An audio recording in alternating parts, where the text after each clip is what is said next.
മലയോര മേഖലകളിൽ നിരവധിയാകുന്ന മലവെള്ളപ്പാച്ചിൽ ഒരുപാട് വിഷയങ്ങളാണ് നിലവിലുള്ളത്. സിവിൽ ഡിഫൻസിൻ്റെ പോസ്റ്റ് വാർഡന് ജാബിർ മുക്കം, അതുപോലെ തന്നെ അസ്കർ സർക്കാർ തുടങ്ങിയ ആളുകൾ വയനാട്ടിലെ ദുരന്ത സ്ഥലത്തേക്ക് നീങ്ങാനുള്ള ഒരുക്കത്തിലാണ്. നിലവിലെ അവിടുത്തെയും മുക്കത്തെയും സ്ഥിതിഗതികൾ എന്താണ്? നിലവിൽ പല രീതിയിലുള്ള വെള്ളമാണ് ഇപ്പോൾ ഉള്ളത്. അതുകൊണ്ട് തന്നെ പല സ്ഥലങ്ങളിൽ രാവിലെ എന്ന് പറഞ്ഞിട്ടുണ്ടെങ്കിൽ ഏകദേശം 4 മണിയോട് കൂടി തന്നെ നേരത്തെ ഇന്നലെ തന്നെ ഒഴിപ്പിച്ച് ഇതിൽ തീർന്നതിനായിട്ടുള്ള വലിയൊരു ടീം വീണ്ടും അവിടെ ലോക്കായിരുന്നു. അവരെ ഇന്ന് രാവിലെ 4 മണിയോട് കൂടി തന്നെ ഒഴിപ്പിക്കാൻ തുടങ്ങി. ഇതുവരെ പൂർത്തിയായിട്ടില്ല. പല സ്ഥലങ്ങളിൽ ഇപ്പോഴും ആൾക്കാർ കുടുങ്ങിയിരിക്കുന്ന സാഹചര്യത്തിൽ അതിന് ഇവിടെ മുഖത്തുള്ള പല സന്നദ്ധ സംഘടനകളും അതുപോലെ തന്നെ ഫയർ ടീമൊക്കെ ഇതിന് രക്ഷാപ്രവർത്തനത്തിൽ ഏർപ്പെടുന്നതാണ്. അതുപോലെ തന്നെ നമ്മുടെ ഫയറിൻ്റെ ടീമൊക്കെ ഇതിൽ പല സ്ഥലത്തും കോളായിട്ട് പോയിട്ടുണ്ട്. നമ്മൾ പിന്നെ എന്താ പറയുക, വയനാട്ടിലെ സാഹചര്യം നമ്മൾക്ക് അറിഞ്ഞ പോലെ വലിയ പ്രയാസവും ദുഃഖത്തിൽ തന്നെയാണ്. അവിടുത്തെ ഒരു പൂർണ്ണ വിവരം എന്തെങ്കിലും ലഭിച്ചിട്ടുണ്ടോ? ഇപ്പം നിലവിൽ നമുക്ക് പൂർണ്ണമായും അവിടുത്തെ ഒരു കാര്യം പറയാൻ പറ്റിയൊരു സാഹചര്യത്തിലല്ല ഉള്ളത്. എന്നിരുന്നാലും പ്രതിസന്ധിയിലാണുള്ളത് എന്നുള്ളത് തന്നെയാണ് നമുക്ക് മനസ്സിലാക്കാൻ പറ്റുന്നത്. അതിൽ ഇപ്പം നമുക്ക് വന്ന നിർദ്ദേശം എത്രയും പെട്ടെന്ന് നമുക്കും സിവിൽ ഡിഫൻസ് അടക്കമുള്ള കോഴിക്കോട് ജില്ലയിലുള്ള നിലവിലെ ഈ പുറപ്പെടുന്ന വാഹനം ഇപ്പോൾ എങ്ങോട്ടേക്കാണ് പോകുന്നത്? വയനാട്ടിലേക്കാണ് പോകുന്നത്. നിലവിൽ ആളപായങ്ങൾ എന്തെങ്കിലും റിപ്പോർട്ട് ചെയ്തിട്ടുണ്ടോ? വയനാട്ടിൽ കഴിഞ്ഞു.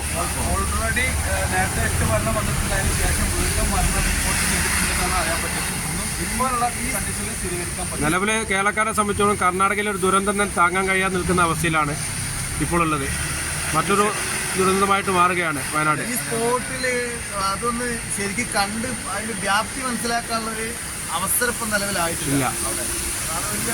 അങ്ങോട്ടേക്ക് വാഹന സൗകര്യങ്ങൾ നിലവിലെന്താ സ്ഥിതി? നിലവിലിപ്പോൾ നേരത്തെ മുഖ്യമന്ത്രിയുടെ അടക്കം നിർദ്ദേശം വന്നിട്ട് ഗ്രൂപ്പിൽ കണ്ടിട്ടുള്ള കാര്യം നമുക്ക് വയനാട് ചുരത്തിലേക്ക് ചെറുപ്പായുള്ള യാത്രകൾ അത്യാവശ്യ സർവീസുകൾ മാത്രം അത് ചുരുക്കപ്പെട്ടിട്ടുണ്ട് എന്നുള്ളതാണ്. മറ്റ് യാത്രാ ബ്ലോക്കുകളൊന്നും വരാതിരിക്കാൻ വേണ്ടി. കാരണം ഈ രക്ഷാപ്രവർത്തനത്തിലേക്ക് വേണ്ട എല്ലാ സൗകര്യവും മുഴുവൻ ആൾക്കാരോടും അതിലേക്ക് ഇറങ്ങാൻ വേണ്ടി, അതായത് സൗകര്യങ്ങൾ ചെയ്തു കൊടുക്കാൻ വേണ്ടിയിട്ട് കോഴിക്കോട് ജില്ലയിലെ മുഴുവൻ സിവിൽ ഡിഫൻസ് അംഗങ്ങളോടും അവിടേക്ക് എത്താനുള്ള നിർദ്ദേശം നിലവിലുണ്ട്. മുക്കത്ത് ഞാൻ വരുന്ന വഴിക്ക് നമ്മുടെ സിവിൽ ഡിഫൻസിൻ്റെയും എൻ്റെ മുക്കം സന്നദ്ധ സൈന്യം ആളുകൾക്ക് നിരവധി പ്രവർത്തകർ വളണ്ടിയർ സേവനത്തിൽ കാണാൻ കഴിഞ്ഞു. ഇവരൊക്കെ എത്ര മണിക്കാണ് സന്നദ്ധ പ്രവർത്തനം ഇറങ്ങിയെന്ന് അറിയാൻ പറ്റുമോ? സമയം ഇന്നലെ വൈകിട്ട് മുതൽ ഇറങ്ങി, വെള്ളം കൂടുന്ന സമയം മുതൽ ഇറങ്ങിയ ആൾക്കാരുണ്ട്. അതിൽ ഇതുവരെ തിരിച്ചു പോകാത്തവരടക്കം ഇന്നും ഉണ്ട്. അതുപോലെ തന്നെ പല ആൾക്കാരും രാത്രി ജസ്റ്റ് കയറി വീണ്ടും 3 മണിയോടുകൂടി വെള്ളം വലിയ രീതിയിൽ കൂടിയ സമയത്ത് വീണ്ടും തിരിച്ചിറങ്ങിയവരാണ്. ആരും തന്നെ പിന്നീട് തിരിച്ച് വീട്ടിലേക്കൊന്നും പോയിട്ടില്ല. പല ആൾക്കാർക്കും ഭക്ഷണ കാര്യങ്ങളൊന്നും മറ്റുള്ളവർക്കൊന്നും കിട്ടിയിട്ടില്ല എന്നുള്ളതാണ് മനസ്സിലാക്കാൻ പറ്റുന്നത്. കാരണം ഹോട്ടലുകളൊന്നും അവൈലബിൾ അല്ല. പ്രതിസന്ധിയിൽ തന്നെയാണ് എല്ലാവരും ഉള്ളത്. രക്ഷാപ്രവർത്തനം ഈ സമയത്തൊക്കെ നടക്കുന്നുണ്ട്. എൻ്റെ മുക്കം സന്നദ്ധ സേനയൊക്കെ വലിയ വെള്ളം പ്രളയം വന്ന സ്ഥലങ്ങൾക്ക് എങ്ങനെയാണ് പോകുന്നത്? ഡിങ്കിയോ തോണി മാർഗം നിലവിലുണ്ടോ? എന്താണ് സ്ഥിതി? നിലവിൽ അതിനുള്ള സൗകര്യങ്ങളുണ്ട്. അസ്കർ അതിൻ്റെ കൂടുതൽ ഡീറ്റെയിൽ അസ്കർ പറഞ്ഞു. ഇപ്പോൾ നിലവിലുള്ള സാഹചര്യത്തിന് കൂടുതൽ എൻ്റെ മുക്കം സന്നദ്ധ സേനയുടെ ജനറൽ സെക്രട്ടറിയാണ്. വയനാട്ടിലേക്ക് പോവുകയാണ്. വയനാട്ടിലെ ദുരന്ത സ്ഥലത്തേക്ക് ഫയർഫോഴ്സിൻ്റെ ആദ്യ ബാച്ച് മുക്കത്ത് നിന്നും പുറപ്പെടുകയാണ്. നിലവിലെന്താണ് സ്ഥിതി എൻ്റെ മുക്കം സന്നദ്ധ സേനയുടെ പ്രവർത്തനങ്ങളെ കുറിച്ച്? നിലവിലിപ്പോൾ എല്ലാവരും ഫീൽഡിലുണ്ട്. എല്ലാവരും മുഴുവൻ ആൾക്കാരും ഫീൽഡിലുണ്ട്. പല ഭാഗങ്ങളിലായിട്ട് രക്ഷാപ്രവർത്തനം നടക്കുന്നുണ്ട്. പല വീടുകളും ഫസ്റ്റ് ഫ്ലോറൊക്കെ മുങ്ങിക്കഴിഞ്ഞ് സെക്കൻഡ് ഫ്ലോറിലേക്ക് ആളുകൾ മാറി നിൽക്കുന്ന ഒരവസ്ഥ ഉണ്ട്. നിലവിൽ നിങ്ങൾ പ്രളയം ബാധിച്ച സ്ഥലങ്ങളിലേക്ക് എങ്ങനെയാണ് പോകുന്നത്? തോണിയാണ്, ഡിങ്കിയാണ്? നിങ്ങൾക്ക് സൗകര്യങ്ങളുണ്ടോ നിലവിൽ സ്വന്തമായിട്ട്?